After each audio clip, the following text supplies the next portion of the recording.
जी sir, इस बार जो खबर है ये इंडियन एयरफोर्स को लेके है। इंडियन एयरफोर्स जो है वो मीडियम ट्रांसपोर्ट एयरक्राफ्ट की तलाश में है। जो अभी एग्जिस्टिंग मीडियम ट्रांसपोर्ट एयरक्राफ्ट जो हिंदुस्तानी वायुसेना इस्तेमाल करती है, वो IL-76 हो या AN-32 हो, ये प्लेन्स जो हैं वो काफ़ी पुरानी हो चुकी हैं। इनका जो फ्लाइंग लाइफ बचा है वो लगभग अब 20 साल का बचा है। तो हिंदुस्तानी एयरफोर्स ये चाहती है कि इससे पहले कि ये एकदम वर्ज पे आ जाए, हम लोग हिंदुस्तानी एयरफोर्स अपना टेंडर निकाल के अपने लिए एक मीडियम वेट एयरक्राफ्ट कैरियर ढूंढना चाहती है, जिसमें कि एक जगह से दूसरी जगह सामान के साथ साथ सैनिकों को ट्रांसपोर्ट किया जा सके। इसके लिए जो है वो 3 कंपनियां अगर हिंदुस्तान की बोली जाएं, वो दावेदारी कर सकती है, ये कॉन्ट्रैक्ट पे बिड कर सकती है। पहला कंपनी अगर बोला जाए तो वो महिंद्रा एम्ब्रार के साथ एक MOU ऑलरेडी साइन कर चुकी है, जिसके साथ ये लोग एक C-390 एयरक्राफ्ट जो एम्ब्रार ऑलरेडी बना चुकी है, उसके लिए मेक इन इंडिया के तहत इंडिया में इस फैसिलिटी के साथ बना सकती है।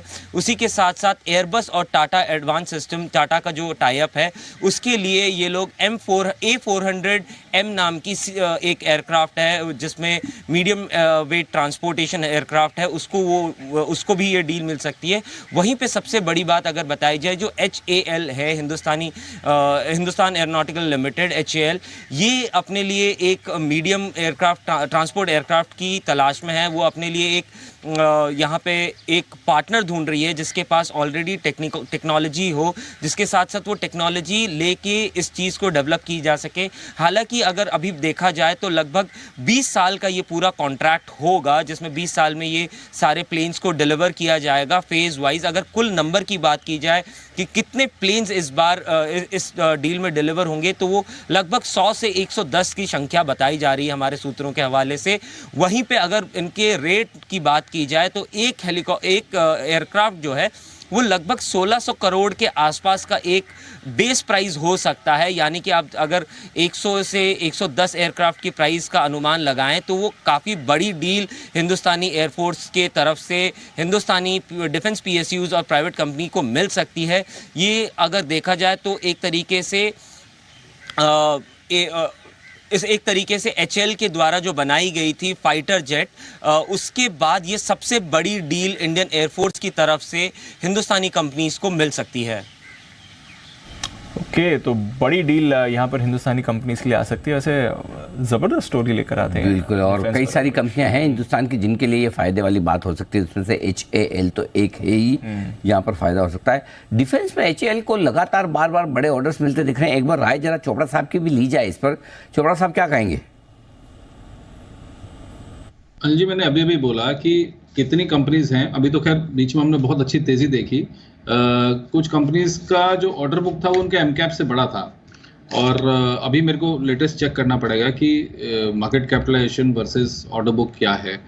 मगर ये बात निश्चित है, और जैसे मैंने कहा, प्रधानमंत्री ने अभी 2-3 दिन पहले इंडिया टुडे कॉन्क्लेव में एक बात बोली कि डिफेंस में अगले 5 सालों में कुछ पाथ ब्रेकिंग होने वाला है। ये बात मैं मानता हूँ कि पिछले 5 सालों में भी काफ़ी काम हुआ है, और HAL ने तेजस जैसे एयरक्राफ्ट कुछ कंट्रीज़ को बेचे हैं जिनकी जो फ्रांस से या अमेरिका से नहीं ले सकते, बहुत महंगे हैं, तो वो इंडिया के पास आते हैं। और मुझे लगता है कि इंडिया शिप बिल्डिंग में, सबमरीन बिल्डिंग में, एयरक्राफ्ट बिल्डिंग में, BEL जैसी कंपनीज जो हैं जो कि ड्रोन बनाती हैं, ड्रोन में भी भारत काफ़ी काम आने वाले समय में करेगा और ऑर्डर्स उठाएगा।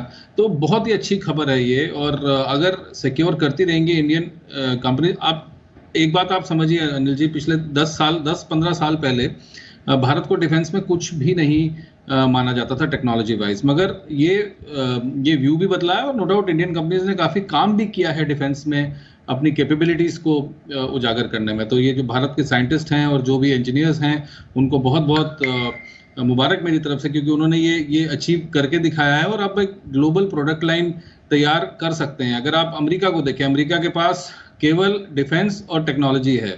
इन 2 चीज़ों पे पूरी की पूरी अमेरिकन इकोनॉमी खड़ी हुई है। वैसे ही मुझे लगता है कि आने वाले 10 सालों में, 15 सालों में भारत भी एक ऐसा देश बन सकता है जिसके पास जो टेक्नोलॉजिकली बहुत एडवांस्ड हो। अगर आप बड़ी से बड़ी IT कंपनीज देखें, वो बेसिकली तो इंडियंस ही चला रहे हैं पूरी दुनिया में। तो अगर वो रिवर्स ब्रेन ड्रेन हो जाए, बाहर से लोग भारत आ जाएं और भारतीय कंपनी के लिए काम करें और सरकारी कंपनीज के लिए काम करें और सरकारी कंपनीज उनको वैसे कंपनसेट कर सके जो उनको विदेशों में जिस तरह का पैसा मिलता है, तो मुझे लगता है कि भारत को कोई नहीं रोक सकता। दुनिया में शायद हम नंबर 1 बने आने वाले 20-25 सालों में डिफेंस में। और जितना क्रिटिकल सिचुएशन होती जा रही है, हर तरफ टेंशन है, जियोपॉलिटिकल इश्यूज हैं, कुछ कुछ जगह लड़ाइयाँ चल रही हैं, रेड सी में चल रही है, रशिया में चल रही है, कहीं कहीं पे, तो मुझे लगता है टेक्नोलॉजिकल एडवांसमेंट में भारत को आगे आना ही पड़ेगा और इसके लिए पूरी कोशिश की जा रही है। और भारत निश्चित रूप से अमेरिका, इजराइल जैसी कंट्रीज की तरह अपना प्रोडक्ट लाइन बहुत अच्छा तैयार कर रहा है और आई एम वेरी कॉन्फिडेंट कि HAL जैसी कंपनीज या BEL, BEML जैसी कंपनीज जो हैं वो ग्लोबल फर्स्ट क्लास प्रोडक्ट्स बनाएंगी जिसकी खपत पूरी दुनिया में होगी, खास करके थर्ड वर्ल्ड कंट्रीज में, छोटे कंट्रीज में जो अफोर्ड नहीं कर सकते अमेरिकन और फ्रेंच और जर्मन इक्विपमेंट खरीदने के लिए।